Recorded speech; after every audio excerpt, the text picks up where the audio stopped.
Okay, so I think in the last lecture, in the last few lectures, we discuss different aspect of diffusion in detail, including the different type of physical mechanisms involving in defects, point defect diffusion, right? This includes the interstitial, self-diffusion, vacancy diffusion, etc. And we show that these type of diffusion can be described in a kind of unified mathematical framework that we're familiar with, which is also used to describe liquid state diffusion. And we spent some time to work out some of the details, mathematical details on how you could possibly solve a diffusion equation, right, with a particular material and solid state diffusion context, including the density fluctuation, density homogenization problem, and also the uh, carbon penetration problem, right? So, and these are quite interesting applications in material science. And we show that how we can use different techniques to obtain quantitative insights of these diffusion processes. And later on, we will revisit this diffusion, which is kind of a very important kinetic processes that affect a lot of interesting properties of your solidification processes.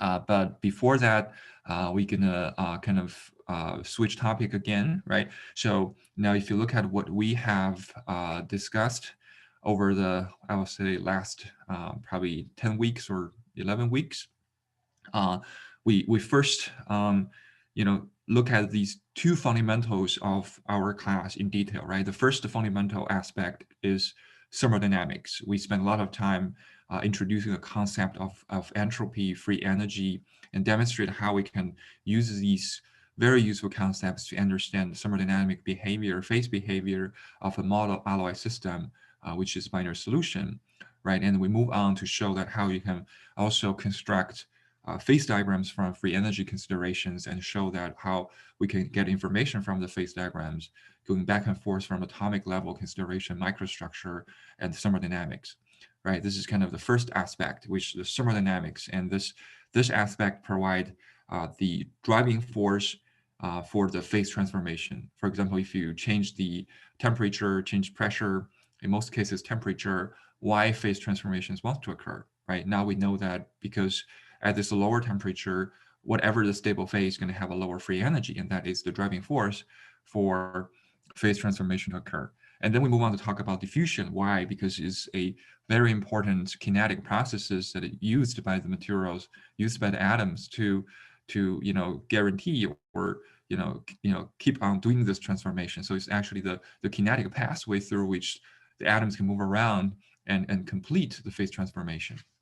Okay, so these are the two fundamental aspects of the phase transformation.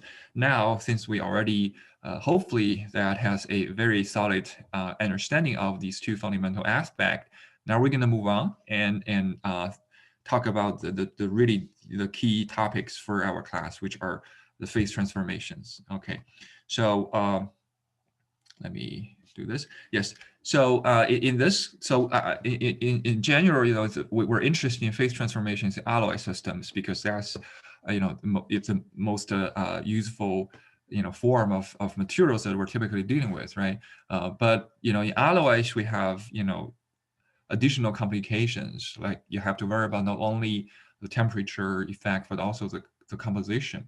So now what we're going to do is using a very helpful method, we're first going to look at phase transformations in a pure system. Okay, you can consider this as like in a pure liquid metal, and then if you cool the system, it's going to solidify it into a pure solid state, but it's a pure metal system, or even you can think about this as just water, and if you cool the system, it's going to produce ice. Okay, so it's just a pure system, a single component system. So at this stage, we do not worry about the composition. And through the study of this very simple single component system or pure system, we're going to see how these fundamental aspects of thermodynamics and kinetics come into the picture to overall determine the transformation processes, okay, including the nucleation stage and the growth stage. Okay, so that's going to be the plan for the next few lectures. But I don't think we can finish this topic because we're going to have a midterm exam in the next couple of weeks. But we'll go as far as we can on these topics. Okay, so that's the background and a summary of how this new concept is related to the stuff that we already discussed. Okay, so here is a list of the key concepts that are going to be covered in this lecture and probably the next lecture as well. So we're going to revisit nucleation, what is nucleation, and then we're going to move on to describe two types of nucleation. We're going to spend a lot of time focusing on the homogeneous nucleation, where you just have a single nucleus form in the middle of a bulk liquid form, a liquid state. And we're going to discuss what are the driving force and what are the energy barriers associated with this very simple scenario for the nucleation. Okay, and then we're going to move on to dive a little bit into the mathematics of the nucleation processes and show that there's a critical nuclear size or radius associated with these nucleation processes, which depend on the supercooling on the temperature and a lot of interesting things. And within this aspect, when they introduce a very important concept, I would say this is called the Gibbs-Thomson effects. Okay, this is quite interesting, but a little bit counterintuitive, concept, which tells you that how the curvature, local curvature of your small nucleus are going to effectively change the thermodynamics of the system. And then we can move on to talk about nucleation rate. Okay, so and all of these topics are for homogeneous nucleation. Is under the umbrella of homogeneous nucleation, and then we're going to do the same thing for heterogeneous nucleation. Okay, discuss all these aspects. Okay, so that's basically the plan for the next two lectures. Okay, so now let's move on and talk about what is nucleation. Okay, so I think I already showed this animation in lecture 1 as a very hopefully a motivation for why we're taking this class. So basically, I'm showing the two most important processes during solidification. The image on the left, or the animation on the left, shows the so-called nucleation processes, right? And the image on the right shows the growth processes. So, if you start with a pure liquid, what you're going to see is that you have these atoms. You can consider these are argon, liquid argon, right? Move around in the system, so it's kind of a liquid state. But if you cool the system or increase the pressure, in certain region of the system, these atoms are going to form a higher density region. Okay, and have, in this particular case, you have two of those regions, maybe more back in here, but in the front you have probably two. One is a very large dense region, and the other one is a smaller fluctuating region. Okay, so we call these the nucleus, right? So just to have some fluctuations in this case due to the decrease of the temperature, so you can stabilize a region, a much denser region of the packing of the atoms, probably crystalline inside. And we call this as a nucleation, or the processes, and these dense, solid-like regions of particle packed together, we call this nucleus, right? And once this nucleus forms, and these nucleus are formed through fluctuations, right? And we talk about that, you can always have these type of, solid-like regions, even at high temperature, but these regions are highly unstable, right, at high temperature.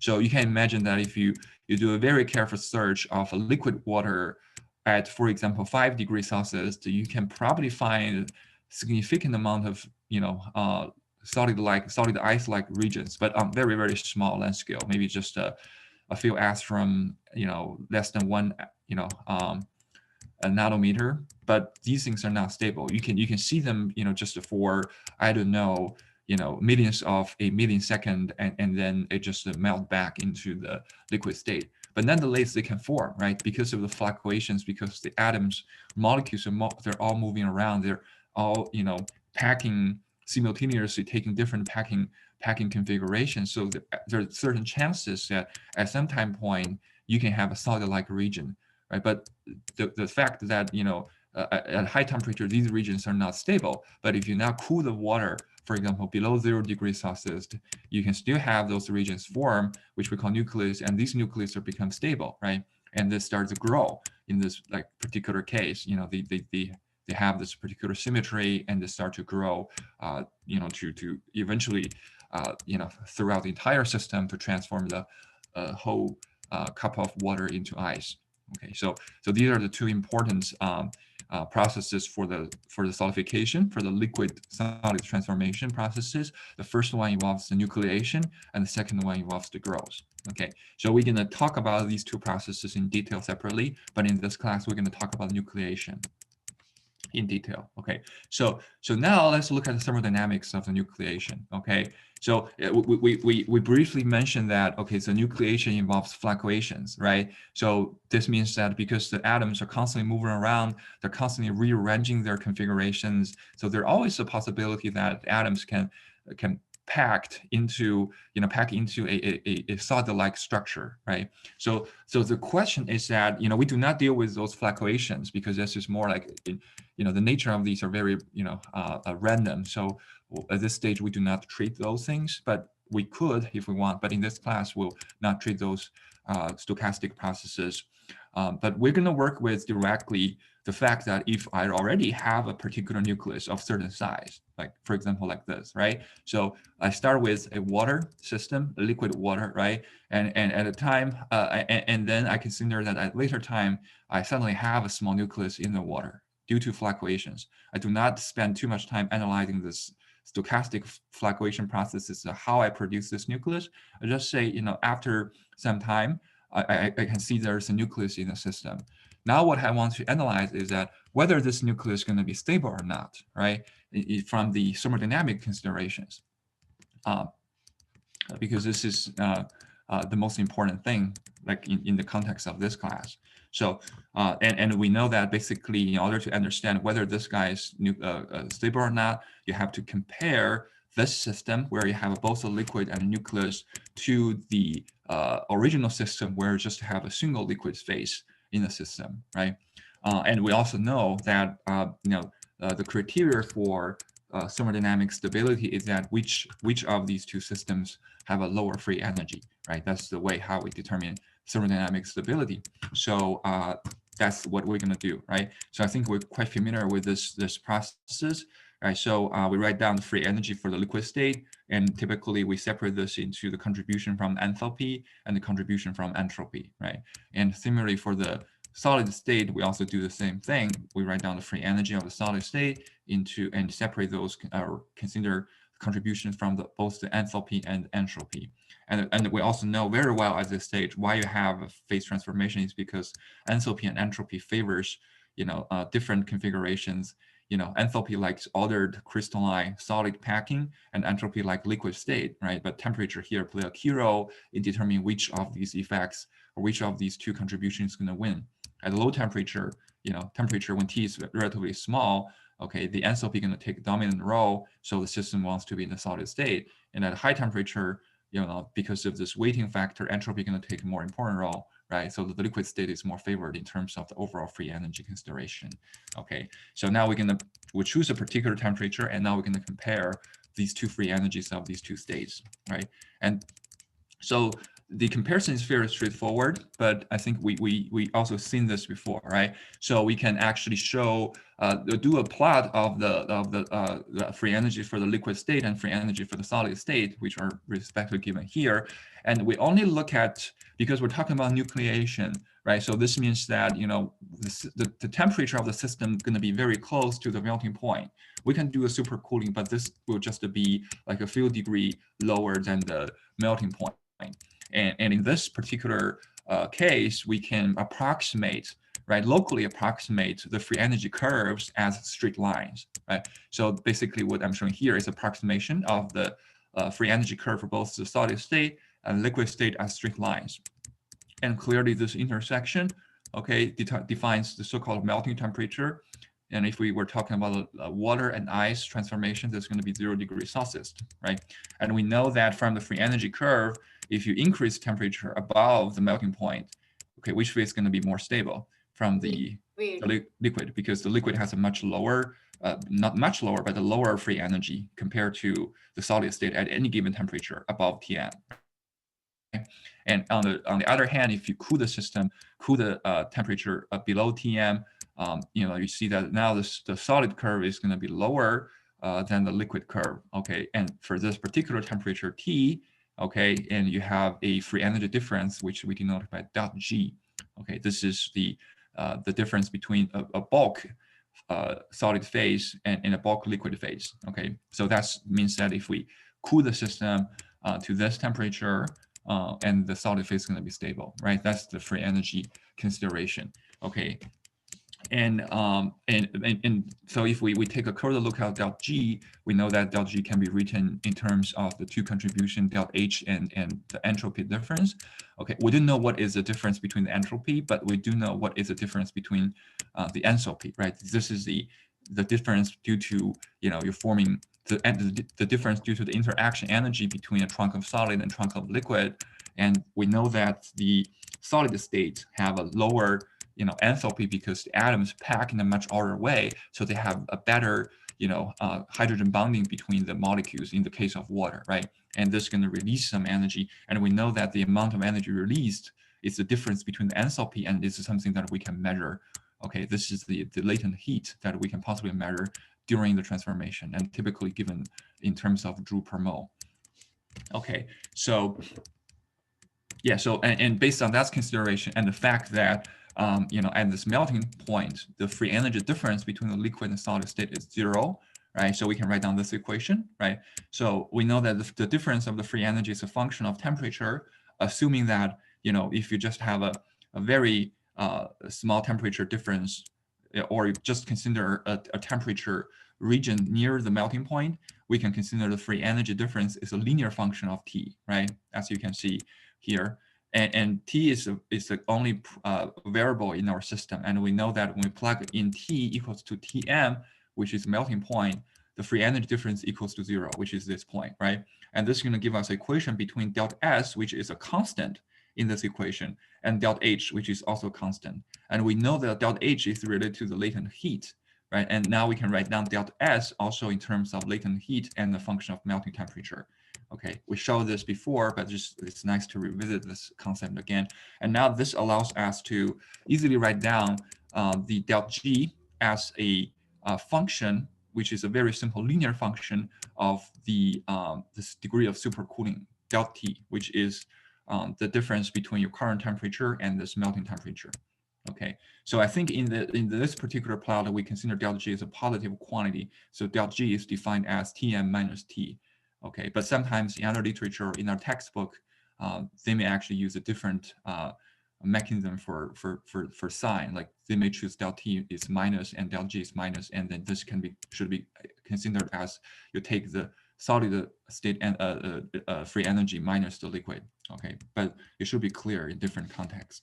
Okay, so that's basically what we already know from thermodynamics, right? So if I lower the temperature below the melting point, I know the solid phase is going to have a free energy advantage, right? They're going to have a free energy reduction, which is in our approximation linearly proportional to the degree of supercooling, which is delta T, right? This is what we know. Okay, so and this is analysis for a bulk liquid phase and a bulk solid phase, right? So we consider that when we do this analysis and using the free energy curves, we consider that we have an infinitely large solid phase, we have an infinitely large liquid phase, right? We do not consider any, other structures like interface, etc. We just consider these two are infinitely large bulk phase, and then we compare their free energy difference, right? And this is what we get. And we know that because at this temperature T, which is lower than the melting temperature by delta T,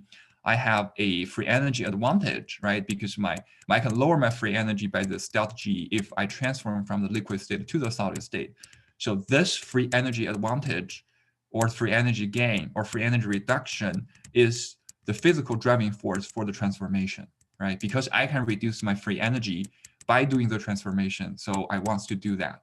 This is the physical driving force of the transformation. So this free energy reduction is the physical driving force. And you can clearly see here, the larger the delta T you have, the larger delta G you have. This means that if you supercool the system to a higher degree, you're going to get a larger driving force. And this is kind of consistent with our intuition, right? It's easier for you to freeze a buck of a cup of water if you cool the water to a lower temperature. You're gonna you have become ice in a faster fashion, okay, because it has a larger driving force, and we're gonna see why. Okay, this is the case later, but this is the driving force. But however, you see that this driving force, we get this is cool, but this does not directly solve our problem, right? Because in here we're not comparing just a bulk solid and a bulk liquid. if we were comparing bulk solid or bulk liquid, this is fine. This is a bulk liquid, but this is not a bulk solid, right? It's only a small solid nucleus in almost a bulk liquid, right? So, how can we use this information here in our system? Okay, to understand the nucleation processes, right? Because in reality, you never see a bulk liquid, immediately and suddenly completely transform into a bulk solid. This never happens. It's all through a processes. It's typically through the nucleation and the growth processes. So we have to spend some time to analyze this more, this reality, this how transformation occurs. Okay, so now we're going to try to use this information we get from the analysis of the bulk system to this particular system where we have a finite sized nucleus. Okay, so now the idea is similar, right? We still want to see, which one is going to have a lower free energy. Now I cool the system to T so that we know I have a, delta T supercooling. Now I want to see that, okay, under this supercooling, is this configuration stable, and what are the additional energy terms I have to worry about, right? So and also I think we went through this, but it's not bad to go through this again. So now let's look at what do you have in the system. So we clearly have this bulk in the background, bulk liquid in the background, and we have this yellow solid nucleus. But are these two, solid and liquid, are these two the only thing we have in this system? No, right? We still have an interface, right? This is highlighted by this red circle, right? So we have an interface. This interface was not considered in our analysis of the bulk free energy, reduction, right? We have an interface. And what is interface? I wouldn't have time to really go through the details, but it's basically a imperfectly packed layers or field layers of atoms that is kind of smearly gives you the transition from the liquid structure to the solid structure. So it's not part of liquid, it's not part of solid. It's kind of a zone with very, very thin thickness of a few layers of atoms that have, a kind of interesting packing arrangement in between liquid and solid. But this gives you, a higher, energy compared to the pure liquid state and pure solid state, because it's not the same as both cases. So the interface actually typically associated with its own energy. Okay, now if you take this into account, right? So this is we kind of add. So we when we produce this small nucleus, we transform or replace a region of liquid into solid. This is good because when we do that, we're going to reduce the free energy of the system a little bit, right? Because we replace the high energy liquid region with a low free energy solid region. But in the same time, we're creating an interface, and this interface was not there before. And this is going to increase the energy a little bit, right? So in this aspect, we have the bulk free energy reduction, which basically is favored if you transform the small amount of liquid into solid. But on the other hand, you add a new structure, which we call interface, that add free energy to the system. So this interface basically, or interface, the energy associated with the interface is considered as a barrier for the nucleation, right? Because it's increased the free energy back again. So this basically is the barrier for the nucleation, or sometimes called energy cost. So here we set up a very interesting competition, as you can see. So the system wants to, on the other hand, on one hand, transform into this solid state because it lowers the free energy. But on the other hand, this is going to create an interface, right, for any finite small nucleus, and this increased the energy. So we have a competition between these two driving forces and energy barrier. Okay, so that's going to give us a very interesting scenario, which we're going to go through in more detail. Okay, so again, this is just a reproduction of the scenario we have, and now we're going to do the analysis in a more mathematical way. So in this case, we're going to write down the free energy in terms of the contribution from the liquid and solid state. So here, so this is the system where we already have the nucleus, right? And we call the nucleus solid. So this nucleus is going to give you a contribution. So if the volume of the nucleus is Vs, which means the volume of the solid phase, and the bulk free energy, or the energy per unit volume, is this one, GSV. This is the solid free energy per unit volume, right? So we know that the energy of the nucleus is going to given by this. So we have the volume times the free energy per unit volume for the solid phase. That's the total energy associated with the small nucleus, right? And for the same consideration, if we consider the volume of the liquid is VL, Okay, this is the volume of the liquid, and this GLV is the free energy of the liquid per unit volume. And if you multiply this by the volume of the liquid, you get the total free energy of the remaining liquid phase in the system, right? So now we apply the same consideration here because the volume of the system is conserved before and after the transformation. So we can consider have an imaginary region with the same volume of the solid, and the remaining liquid has this volume. But in this case, within this region and outside this region, you all have liquid, so the free energy is the same, right? So this is going to be the free energy of the original liquid state, and this is the free energy of the solid, this is free energy of liquid. But don't forget, we have another contribution, which is the free energy of the interface, which is given right here. Okay, so the Professor, interface, yes. can you repeat why we add Vs in the left side? What is this VL? Volume of liquid. Volume of the liquid excluding this region, right? Excluding, so I have this, the total volume of this is the square, and then VL is the volume of the liquid excluding this liquid, this region, right? So basically what we have here is that we consider this imaginary sphere here. Oh, okay. And that takes the volume of that thing. Let me do this. So we consider we have imaginary thing right here. So this is inside this you have liquid, outside this you also have liquid, but you just decompose the total volume in terms of the same thing you're going to have for the case you already have a nucleus, right? This is easier for us to manipulate the mathematics later. Is that clear? Yes. Okay, sure. Okay, so now, but don't forget, in this case, we also have the interface, right? So the interface energy is written as this. This gamma SL is the interface energy per unit area for the solid liquid interface. And ASL is the surface area of the nucleus for the solid liquid interface. And if we consider that the nucleus is a perfect circle or sphere in 3 dimensions, we can easily write down the expression for the area for this guy, right? So that's the consideration. And now we know the key is not the free energy of these two systems, it's rather the difference between the free energy of these two, right? So we get the difference, and we take, again, the delta G is defined in the normal way. We take this one's G2 minus G1. This is going to be our new state. This is going to be our reference state. So the difference of the free energy between this new state and the reference state, right? So now if you take this, you can easily see that we have these two terms because this one is the surface energy. Okay, we have nothing here, so this one just keep in there. But and then you see the liquid part of the free energy cancels one another, right? Because you have the remaining liquid in this system, you have the liquid in this system, so these two parts cancels one another. So the only difference is that you can have this Vs, which is the volume of the small solid nucleus times delta GV. And what is delta GV? This is the, I think written in here, delta GV is the liquid free energy minus the solid free energy. So it's the same thing that we have here.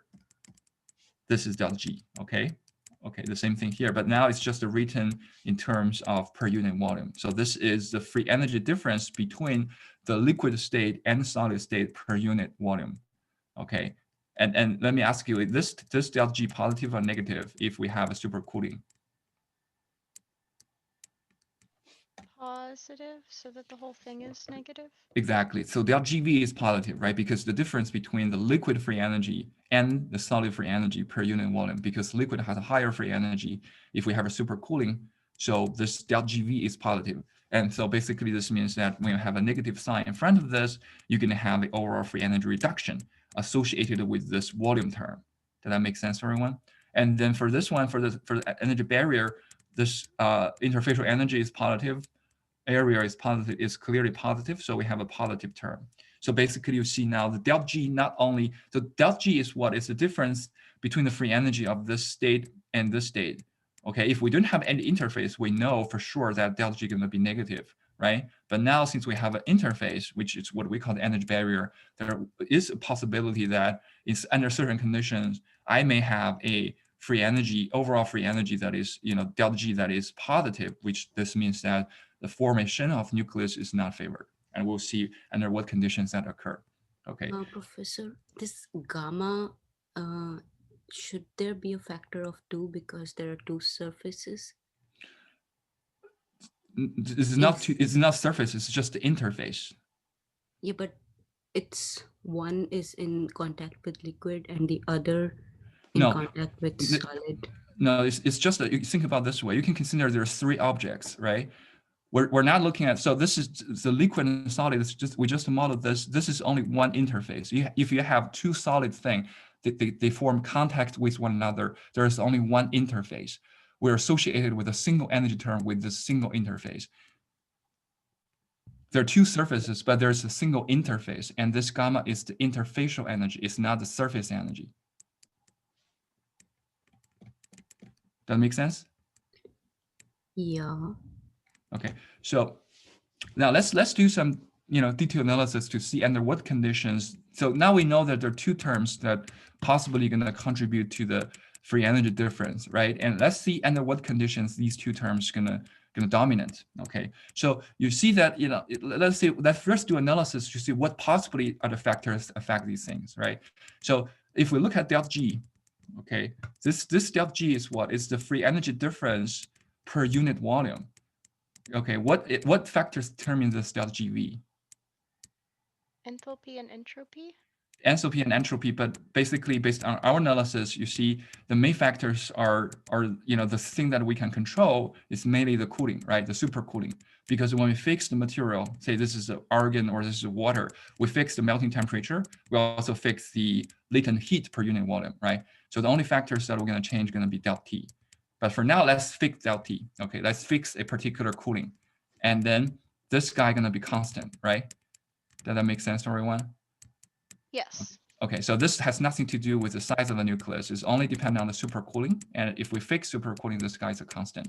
And for the interfacial energy, okay, so this is also a constant because once you fix the material, basically you fix the crystal structure and you fix the way that how they can have this, either typically that incoherent interface between liquid and solid. And this gamma is also a fixed number, right?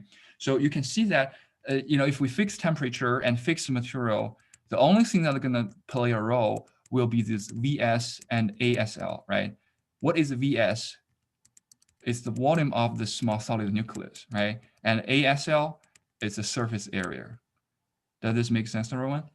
So based on this analysis, we see that it seems like we will fix the cooling and fix the temperature, and the only thing going to change this free energy difference is going to be the size of the nucleus, right?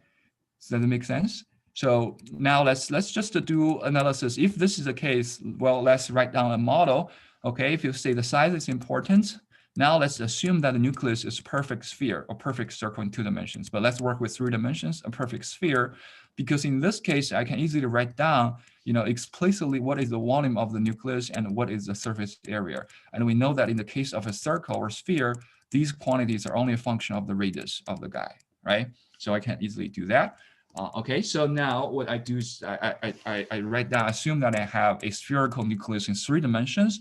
So I can write down the volume, explicitly, and I can write down the surface area, okay, explicitly. So now if you look at that, okay, it seems like, okay, this is more apparent that this free energy difference is clearly a size of the nucleus, and in particular is a function of the radius of the small nucleus, right? So this is R cube term and this is R square term. Okay, so now if this is a function of the radius, let's try to do a graphic analysis of this guy and see how these two terms are gonna contribute to the overall value of this nucleus, of this free energy difference. Okay, so let's first look at this term. Okay, so this is so this axis, the horizontal axis, is basically R. Okay, it's the radius of the nucleus. Okay, and on the vertical axis, I'm going to show the contribution of this to delta G. Okay, so now I first give you a plot like this. Okay, and this red curve corresponding to which term? Is this red curve correspond to the volume term or correspond to the surface term? Surface. Surface. It's correspond to surface term, right? And why is that? Because it's positive. Because positive, right? Because the contribution for the surface is positive, so it's going to go up. Well, this means that as the size of the nucleus grow, you're constantly growing, not constantly, you're always going to increasing the energy barrier, right? The larger the nucleus is, the larger the energy barrier. That does make sense because this is a very simple monotonic increase in quadratic function of R, right? This is makes sense to everyone. So now let's look at, okay, this is a contribution from the surface term. Now let's do the contribution from the, I think this was cut by for some reason, but there will also be a contribution from the volume term, which goes down like this, right? So, and for the volume term, we also know that this is going to be a monotonic decreasing, and also is a cubic function of R. Okay, so basically what you have for here is that you have to add up these two curves together, right? Let me extend this curve a little bit. So I don't know why it's cut off, but it's gonna go like this, go down like that. Okay, so basically you're gonna this overall value of del G R gonna be a summation of these two contributions, right? And basically the sign of this, whether del G R gonna be positive or negative is gonna be quite important for determining the stability of the nucleus. And in this case, we can see that this depends on the size of the nucleus, right? So let's do that analysis. So let's first do analysis for large R, like if we're interested in a very large nucleus, for example, in this region. Now, if you think about when R is very large, which of these two terms is going to play the most important role, or which term is going to dominate? Is the cubic term or the square term? The cubic term is gonna dominate. Exactly, right? Does this make sense? Basically, if you don't trust me, so I know that there's some constant involving this guy and this guy, okay? But you can think about a very large radius. Say, take this radius to be 1 micron, or, just take a number like 1,000. Okay, so if you take this to be 1,000, this means that you take the cubic of this guy and compare this to the quadratic. This cubic term is going to be 1,000 times larger than the quadratic, right?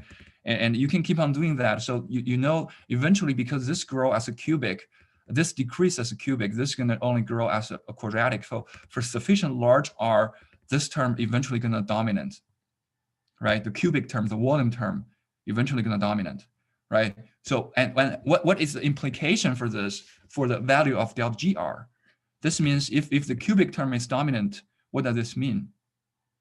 The free energy for large R going to be positive or negative? Negative. Negative, right? So this means that if I have a sufficiently large nucleus, okay, if I have a sufficiently large nucleus, I don't care what about the real material, I don't care about the exactly degree of supercooling, right? I know that from this mathematical scaling analysis, if I have a sufficiently large nucleus, okay, this nucleus can always be stable. Does that make sense? Okay, so what is the limiting case when I have an infinite nucleus? If you have an infinite nucleus, this is just like a bulk solid, right? And I know for sure a bulk solid is always going to be stable than the liquid phase because this is already shown on the free energy diagram. So that means basically makes sense, right? So this means that if you have a large nucleus, this solid form going to be stable. Doesn't really matter, you have a large interfacial energy, but also I can have a very large contribution from the bulk free energy reduction that overcome your increase of the energy, overcome the energy barrier, so that overall I have a lower free energy compared to the liquid state for large nucleus. Does that make sense to everyone? Okay, so now if that's the case, that's good. So we know that for large nucleus, the system can always be stable, right, in the solid form, or at least with this particular configuration. Now, how about when R is very small?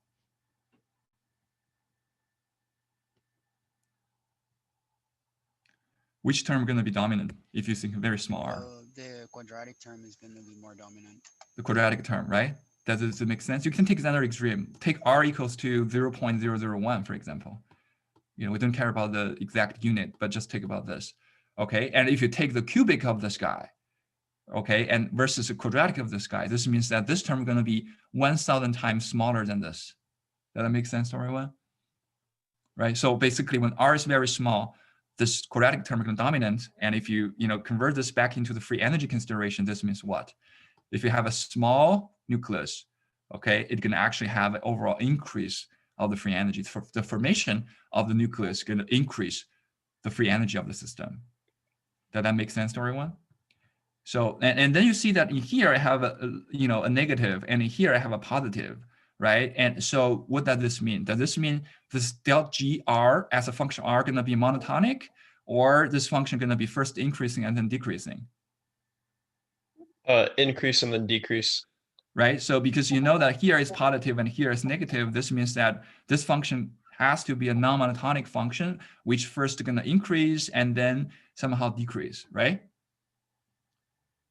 We don't have to do any calculation, right? We don't have to know exactly the value of del GV or the gamma SL. This is purely from a very simple scaling analysis, right? So this is, Professor, yes. so isn't, if R is less than 1 and R is greater than 1 affects it? I'm sorry, what's If the R is question? greater than 1, the first term is gonna dominate. If R is less than 1, No, not necessarily, because you know exactly what in here we cannot say anything more quantitative because we don't know the value for the two constants, right? When you determine the two constants, you can exactly find out what is the R where these two terms exactly equals one another. But for now we cannot. We can just choose two extreme, you know. So I give you these two extreme values. If you just compare R cubed versus R squared, yes, R equals to 1 is the critical point. But if you just have all of these complications, in general, we cannot say that. So I give you two extreme values when R is very large and when R is very small.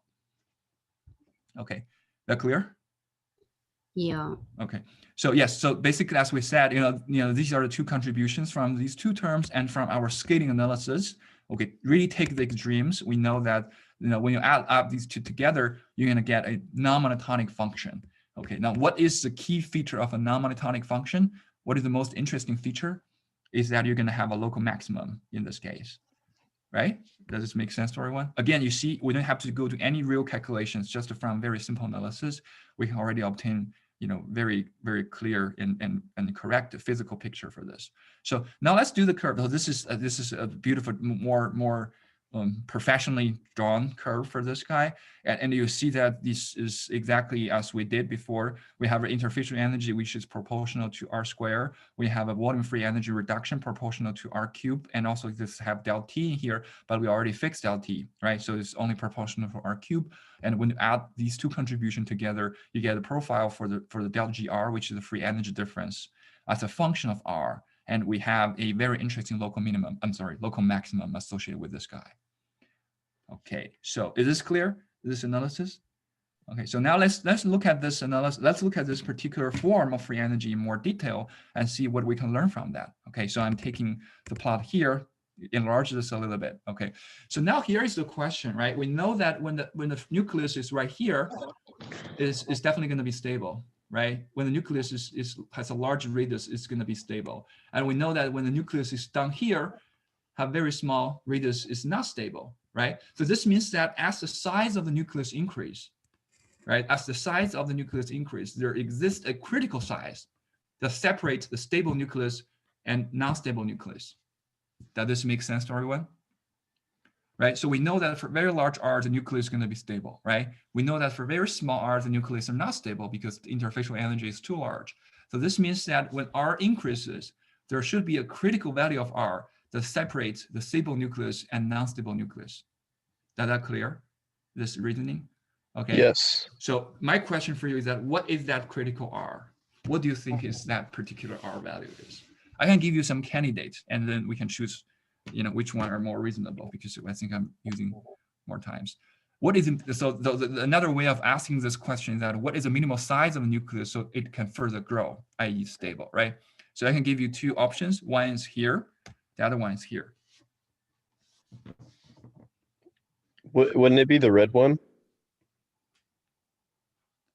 Any other suggestions? Yes, it would be the red one, but I would expect that we first focus on the blue one. Yes, the red one is the right question, but why? So you see that if I were the first time to see this, I would probably say the blue one, because anyone larger than the blue nucleus, like right here, right? So if the nucleus is here, this means that the energy is exactly 0, right? So any nucleus larger than this is going to have a lower free energy. So I think this is kind of a natural that we define this as the critical nucleus. That sounds a good reasoning. No. But the fact is that this one, you're right, because this is the actual critical nucleation size.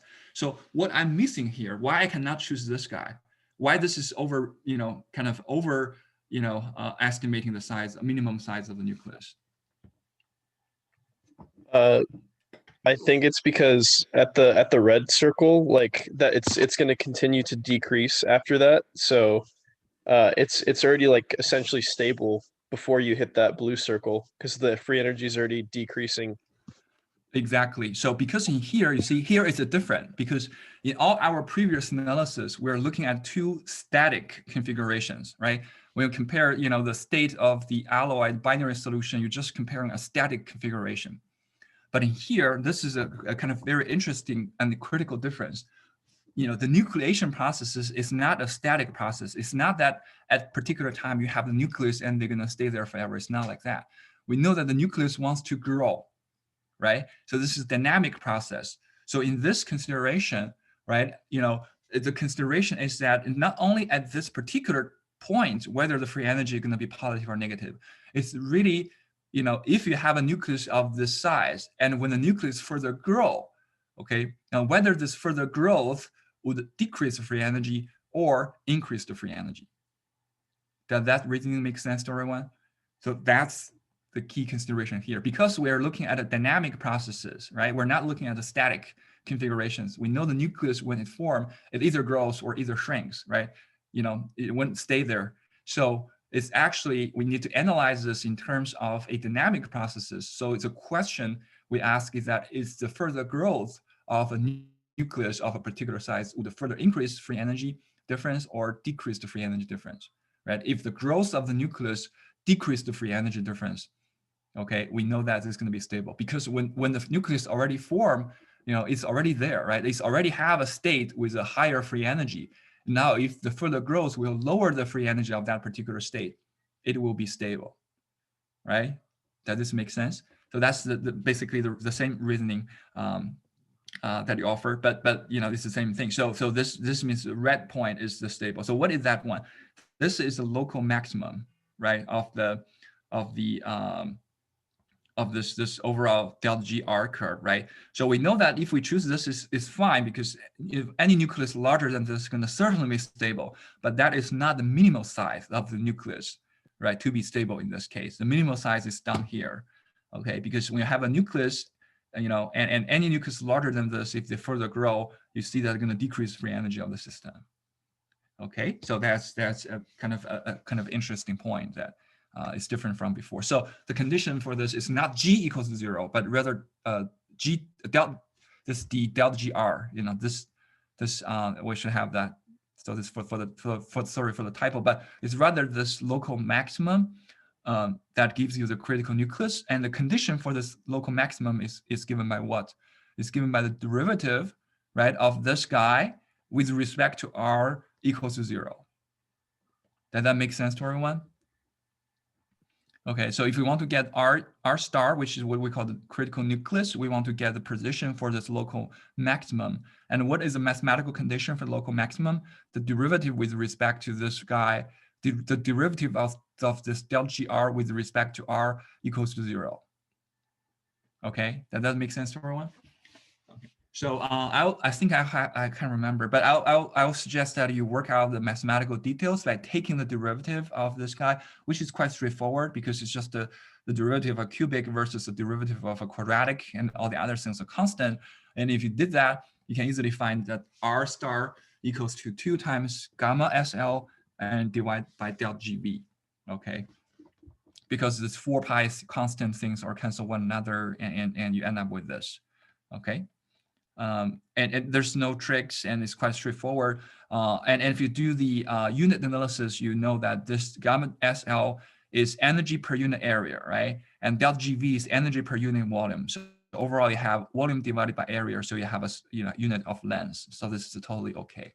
Okay, and you can plug this. Another interesting quantity is that we want to know what is, because you can see that there's energy difference associated with this R star, what we call delta G star, and we know that is the largest energy difference between this configuration and this configuration as a function for all R, right? So when we plug in this R star back in this equation, we can find delta G star, okay, which is also relatively straightforward to obtain. Okay, it's given by this guy. Okay, And that's just what we call the energy barrier for nucleation. Okay, because when you have a flocculation large enough so for you to accommodate a energy barrier of this height, if you form any nucleus larger than that, it can further grow. At this stage, any questions concerning the analysis? Okay, so if not, let's try to do another interesting thing, because in here we derive the nucleus. This is R star, right? And so the first analysis we did is that we fix the cooling, we fix del T, so all of these del GV, this del GV is a constant, and this guy is a constant. So we can only look at this free energy difference as a function of the size of the nucleus. And from this simple analysis, we know there exists a critical size of a nucleus, right? And above which, if you form a nucleus larger than this, the further growth of the nucleus is going to reduce the free energy, so it's going to be stable. So this critical size of the nucleus is going to separate stable versus non-stable size of the nucleus, right? If you form a too small nucleus, you know they're not going to be stable, because further growth will make the energy increase, so they want to melt back into liquid, right? Because this is going to decrease energy. But any nucleus larger than that critical value, if you further grow, they're going to lower the free energy and they're favored. Okay, so we get that. But this is assumed that my del GV is a constant, right? And also here you see del G star is also dependent on del GV. The energy barrier is also dependent on del GV. And we just said before, what del GV depend on? If we fix the material, what del GV depend on? Del GV is the difference between the free energy of a liquid and bulk liquid and solid state, right? So del GV depends on the degree of supercooling, this del T, right? So if you have if I have a larger supercooling, I'm gonna have a larger del GV, a large driving force, right? And you can see that, if this, we can look at this in different way, but easiest way is that we can now plug in this del GV back in the critical size of the nucleus, okay? And what we have here is that the critical size of the nucleus is inversely proportional to del T. What does this mean?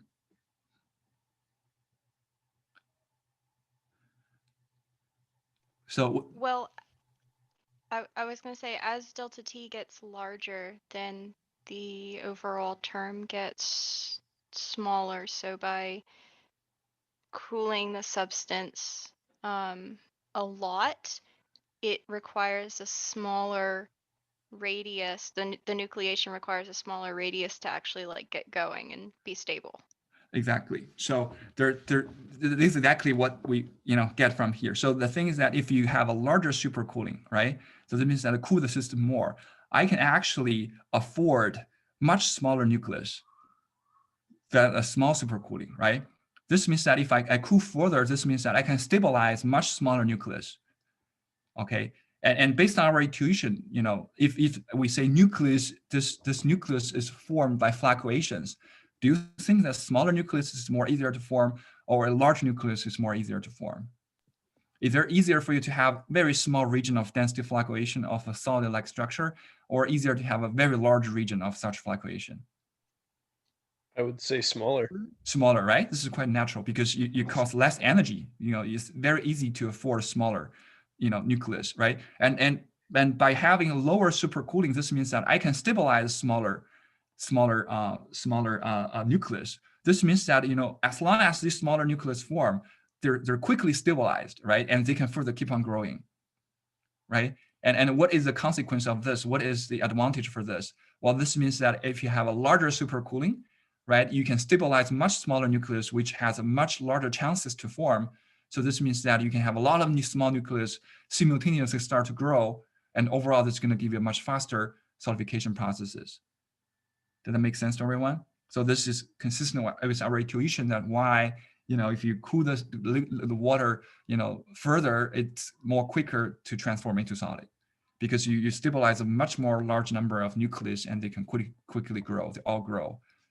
Does that make sense to everyone? But we can do a much detailed analysis later. But this is just at least to show, after this very simple consideration, we already be able to explain a lot of interesting observations. Okay, so this is for the nucleus, right? We know the critical size of the nucleus is inversely proportional to del T, which means that if I have a larger supercooling, I can stabilize much smaller nucleus, okay, which is more favored for the overall transformation processes. And we can also do the same thing, if you plug del GV as a function of delta T in here, you get the free energy barrier. Okay, so now you see here the energy barrier, if is changed even more with delta T, but it's also in this inverse form, right? So for the same reasoning, what does this mean is that if you increase the supercooling, you're going to significantly decrease the energy barrier, right? Does this make sense for everyone? So you're going to significantly decrease the energy barrier. This also means that it's much more easier, okay, from the energetic consideration to form a nucleus larger than the critical size or of the critical size, right? And this is also consistent because you have a larger supercooling, it's much easier and to form a nucleus of critical size, so you can easily form of those nucleus and have a lot of those nucleus, and then the solidification process can occur at a much faster rate. Okay, so from both of these things. So yeah, so basically the conclusion is that the larger supercooling delta T can stabilize smaller nucleus and leading to fast nucleation, can stabilize smaller nucleus and leading to a much lower critical energy barrier. Okay, so you can have overall faster solidification. Okay, so that is, I think, a quite interesting picture from this analysis. Okay, any questions before we change topic? So we talk about, in this case, we talk about the homogeneous nucleation, which means that you have a small amount of solid form within the bulk of the liquid, like in this, right? And then we analyze the structure of the system and point out that we have both liquid, solid, and the interface associated with this guy. So we have to take into account all of these into our free energy consideration. And then we get a free energy difference. And first we focus on the effect of the particle size, of the size of the nucleus, by assuming it's a perfect circle. And we get this very intuitive and useful insights of the critical size of the nucleus. And further, we show that the critical size is depend on the degree of supercooling, right? And in the inverse way, and the energy barrier depending on the supercooling in the inverse quadratic. So we know that larger supercooling is always going to helpful for fast solidification. So that's basically everything in a nutshell. Okay, are we clear about this? Okay, now if that's clear, let's move on. Okay, so let me see. So so we talk about if you have a lower free energy, if you have a larger supercooling, right, and you can easily do faster growth of the nucleus. So let me change this a little bit. Okay, so now, and also we see, let me move this. Okay, and also we see that, I think we can do from here, okay? We see that the critical size of the nucleus is determined by the supercooling or the bulk free energy difference, okay? And there's another way of looking at this, okay? This is gonna be a little bit involved, but I'm trying to explain this. The idea is that if you think about this, right? So if I have a bulk, okay, let me do this. If I have a bulk liquid and a bulk solid, I know that, okay, this is the temperature. If I have, an infinitely large solid and infinitely large liquid, right? This means that both the liquid and solid do not have any curvature associated with that, okay? And I know in this particular case, the liquid and the solid free energy equals one another at this particular temperature. So I define this as the melting temperature, right? Okay. The melting temperature, also we can consider this is the temperature associated with a infinitely large bulk liquid and infinitely large bulk solid with no curvature at all, right? With flat surface and no consideration of interface. But now if we consider that we have a particle, so we know that if we supercool the system, and by this degree, right, I can stabilize a critical nucleus of this particular size, R star. And I know what is the relation between R star and supercooling. I know what the relation between R star and this del GV, etc. Right? In terms of the interfacial energy, it's very easy to write down this equation. But if you look at this way, right? So if you do not have an infinitely large solid, but rather have a finite nucleus, right? So you have to take into account the effect of interface energy as part of your solid free energy in certain sense, right? Because you can associate it with liquid as well, but for now, let's associate it with a solid. So what does this mean is that effectively, you're not really, if you're looking at this nucleus, and you consider the nucleus as the solid phase, it contains a interface, right? And you have to take into account the interfacial energy into the solid phase free energy. What is the consequence of that? The consequence of that is that you effectively increase the free energy curve for that nucleus, right? Does this make sense, everyone? Suppose we have a nucleus of this particular radius r star, right? And if you just look at the free energy of the pure solid form, it's still this particular curve. But now, because you add the surface energy, because you have a finite curvature, and this finite curvature is going to give you a addition to the free energy due to the interface, right? Due to the interface energy. So your actual free energy curve are effectively this dashed line here, which is the original curve moved up by this guy, right? And this is contribution from the interfacial energy. Does this make sense to everyone? So what is this dashed line? This dashed line is the total energy of the nucleus, including both the bulk free energy and the interfacial energy contribution. Because the interfacial energy contribution is a constant over temperature, so effectively what you do is you move this original, this bulk curve up higher by this amount, right? And you can consider that this bulk form corresponds to the case when R goes to infinity, because once you plug this increase of delta GV due to the finite radius and plug in R star equals infinity, you get 0. So this means that if you have an infinitely large nucleus with infinitely large radius, you go back to this bulk free energy, original bulk free energy curve. But now, because you have a finite radius, you have a non-zero curvature, right? That's going to increase the overall free energy of the nucleus to a higher level, okay, to this dashed line. That this makes sense to everyone? I just want to make sure this makes sense. Yeah, it does to me. Cool. Okay. So any questions? So this means that, okay, so now you see that, okay, this not only move up the curve, right? But if you move up the curve, the intersection between this bulk free energy, between the solid free energy curve and the liquid free energy curve also change, right? Because when you have infinite large radius, you have a bulk liquid and solid form. This is your intersection, okay, which defines the melting temperature. But now if you have the nucleus, right, and you have to consider the effect of interface, the interfacial energy, which increase the overall free energy of that solid nucleus, you move the curve up, right? And this also moves the intersection of the curve of the solid curve with the liquid curve right here. That makes sense to everyone. Okay, so now if I consider in a similar fashion that, okay, if I say now, what we did with, what is the meaning we associated with this intersection? Well, in the case of the infinite bulk and infinite liquid, bulk liquid and bulk solid, we simply call this intersection as the melting point for the system, right? For this infinite system. Now, how we should understand or interpret this particular intersection? Can we interpret this in a similar way as certain type of melting point? Well, I actually have a question. Like, so this is kind of that new intersection is kind of confusing to me because it looks like if your delta T is like larger, Yes. then your liquid will be more stable, like more quickly. But I thought we were just talking about how if you have a large delta T, then it'll be easier for the particles to nucleate. Yes, we're getting there. So for now, I just want to make sure that we understand there's intersection. I can show another line. So you'll see that this intersection depends on delta T, and it also depends on the R star. So, but let's focus on this guy, right?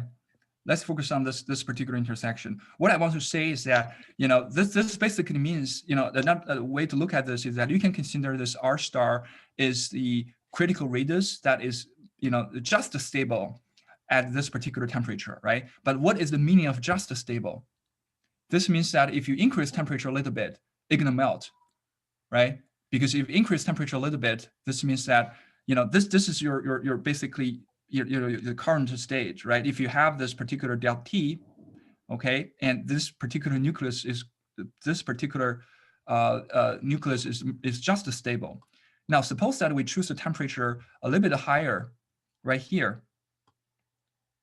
Okay, and if I still have this nucleus, what's going to happen to this nucleus? It'll melt. It will melt, right?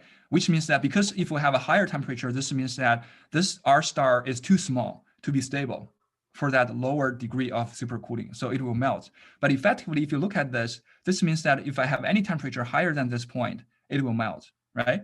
But on the other hand, if I have a temperature lower, okay, say I choose another temperature, which is here, okay, what's going to happen to this guy, to this R star? It's stable, right? Because now you see that the actual temperature is lower than this particular point. So now what does this mean? Okay, so this offers another way of looking at this whole phenomena. Because you're adding a interfacial energy to the system, right? You're adding additional energy cost, which raise up the overall free energy curve for that whole nucleus. So this changed the effective melting temperature of that nucleus. Okay, so we've been talking about, if you choose a particular supercooling and you can change R, right, and to find a critical nucleus. In here, we're fixing R, right? We're fixing R, and we for each R, we can find a critical supercooling that is make it just stable. And that defines an effective melting temperature for this particular nucleus with this particular radius. Okay, is this clear? So we're looking at different ways. So basically, in the previous, we analyzed this. I know this is going to be confusing, so I'm trying my best to explain this. We're going to spend time on this because this is super important. So, in our analysis, what we did is we fixed delta T, right? We fixed this guy, and then we work out what is the critical radius associated with delta T. So we fix delta T and we change the radius, and we see when you just have, just a stable nucleus right here, right? In here, we're looking at a different way. In a system, you may have different nucleus, form, with due to fluctuations, you may have, R large or R small, right? And for a particular R, we can always go back and define the associated delta T that make this R just stable. That does make sense to everyone, right? For any particular R, I can find out what is the delta T required to make this R just stable, right? And that delta T defines an effective melting temperature for this nucleus with that R star. Okay, it's effective melting temperature in the sense that, as explained here, if you have any temperature higher than that temperature, this size is non-stable, right? Because if you have a higher temperature, you need larger nucleus to be more stable, and this is too small, so it will melt, right? But if you have any lower temperature, okay, and that size is larger than the required smallest stable nucleus size, and it's definitely stable and it will grow. So if you look at this point, okay, this effective point is basically in any aspect is the same meaning as the melting temperature as if you were interpreting this point. That So makes sense, Dora? Yeah. yeah, so basically what you're saying is like we have to, if we want to nucleate particles, we have to cool it and then just hold it at that temperature so that way the new particles don't, like the newly nucleated particles don't just melt. No. It's in a certain sense that way, but I'm just introducing a different way of understanding the finite size effect. So because let's try to use the next slides to basically support what I'm saying here. But we're gonna go back to this next lecture. So let's keep this in mind. Let's basically see this. Okay, I think this is probably easier. So like in here, right? I choose a particular supercooling, right? Which I call delta T. Okay, and I know that at this supercooling, I'm going to have an R star, which is just stable for this delta T. That this makes sense to everyone, right? This is reasonable, right? So, and I can claim that, okay, so now my overall temperature is T star, okay? And this T star just to stabilize R star. So at this point, my R star is just like, ice and water coexist at 0 degrees Celsius. It's right at the melting point for this particular particle. Okay, so now let's look at what are the fate of two other particles of different radius. Okay, in the system, because nucleation is all stochastic, so I can have particles with large radius, I can have particles or nucleus with smaller radius. So I have R1, R2. These are two particles with different radius. Clearly I have R1 smaller than R star, smaller than R2. Okay, This is clear, right? And also we know that, okay, for each of the R's, I can go back and compute what is the temperature or what is delta T that just stabilizes this radius. That this makes sense, everyone? Okay, so because you have this, right? For any R, right? I think that I fix all of these things. Once you fix the material, melting temperature, latent heat, interfacial energy are all fixed, right? So this is a constant. So for any radius R, you can always go back and find out what is delta T you have, right? And once you have delta T, and you can easily find out what is the associated temperature, just to take Tm minus delta T. That this makes sense? So for any radius R, you can always go back and find out what is a critical supercooling that make this radius just stable, right? Does that make sense to everyone? Okay, so I think I'll just move on a little bit, and then we're gonna go back to this in the beginning of the next lecture. I know this is gonna be a very confusing concept. So basically, if you have this radius, you can associate it with a temperature T1 that just stabilizes this radius, right? And you can also, for this large radius, you can have a temperature T2, which just stabilizes this radius. And if we know R1 is smaller than R star, smaller than R2, what is the relation between T1, T star, and T2?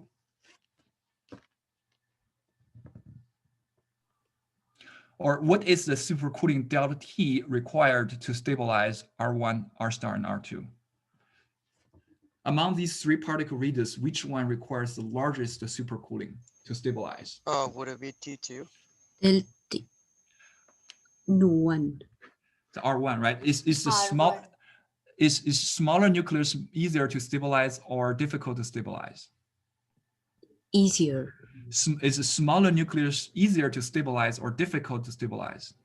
Difficult to stabilize. They're difficult to stabilize because they're smaller, so the contribution from the interfacial energy is larger, right?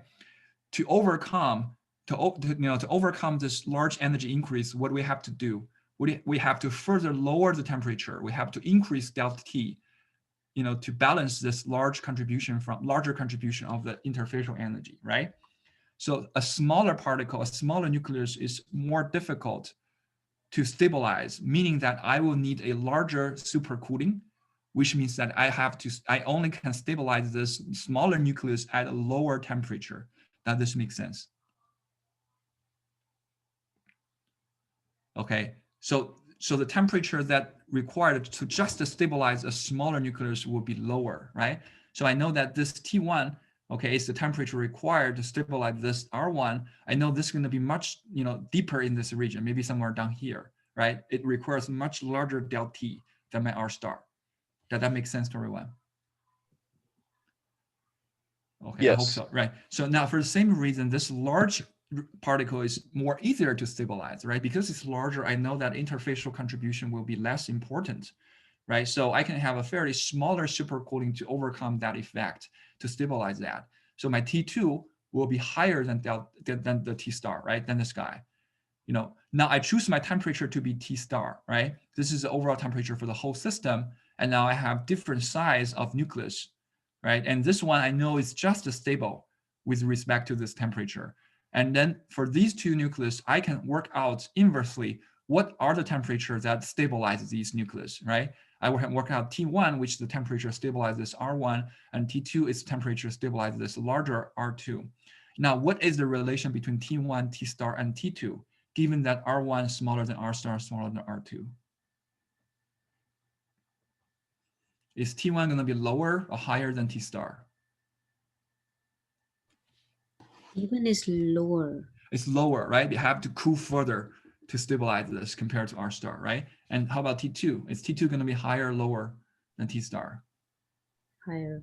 Higher, right? Because I don't have to cool that much because it's already a large particle. So I just need a smaller supercooling so I can stabilize that. Okay, so this is basically means that T1 smaller than T star, smaller than T2. Okay, so now let me just say one more word and we'll stop here. What are the fate for these three particles? Now we know that each of them have this very critical temperature at which they're stable, right? And now if I impose the temperature to be T star, what's going to happen to these three particles in equilibrium, in thermal equilibrium case? I would think T2 would grow, and that T1, if it was at T1 and the temperature was T star, then it would just melt back to a liquid. Exactly. So if you look at that, let's look at T2. So T2, if you consider this is the temperature just to stabilize this guy, right? So we can consider T2 is simply the effective melting temperature for this particle. But clearly this melting temperature depends on the radius. But let's say T2 is the melting temperature for the particle. Now, what is the temperature of the system? The temperature of the system is T star, right? This is what we impose. Now, is this T star lower or higher than the melting temperature for the particle 2, for T2? The current temperature is lower than the effective melting temperature, right? Yes. So what does this mean? If you have water and if you cool water lower than 0 degrees Celsius, what do you expect to happen?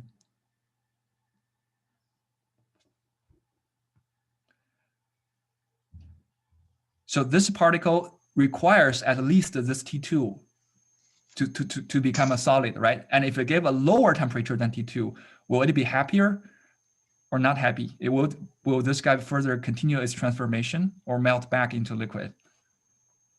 Well, I mean, it should be stable, right? It'll be Because stable, right? Because yeah. it is stable and keep on its transformation because the current temperature is lower than required. Does that make sense to everyone? So this guy gonna keep on growing because compared to its own melting temperature, my actual temperature is lower, right? So this means my temperature is below its melting point. This guy can feel a supercooling, but it's not a supercooling delta T. We'll show later. Okay, it can feel a supercooling, so it's very happy to grow. How about this T1? We're above its melting temperature.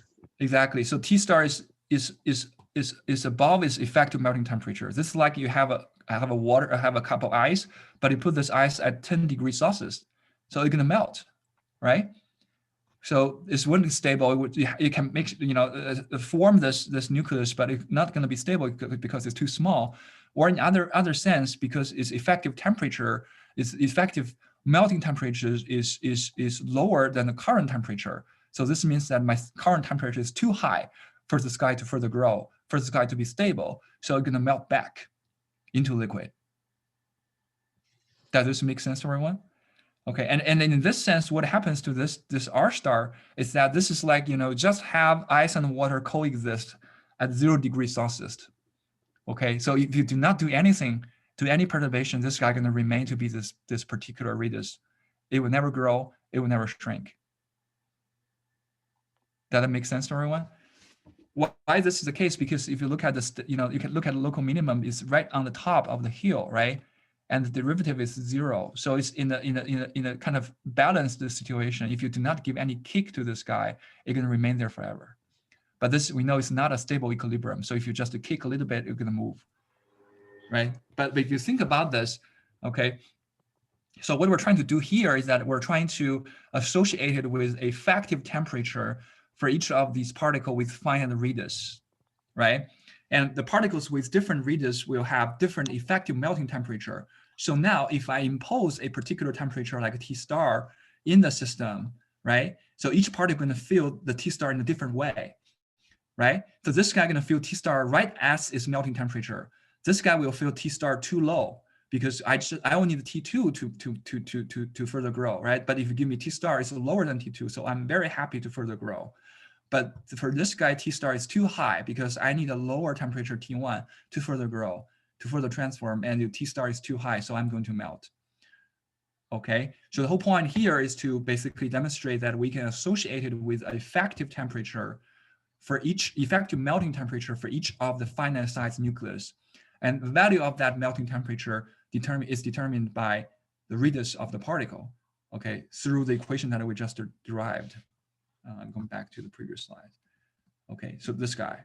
Okay, so I understand this is a little bit confusing, but we'll revisit this in the beginning of the next lecture. This is a very important effect because this basically shows how the how the local curvature affect the degree of supercooling field by each particle. So which we'll use a lot in our subsequent analysis. So I'll stop here. Okay, I'll stop recording.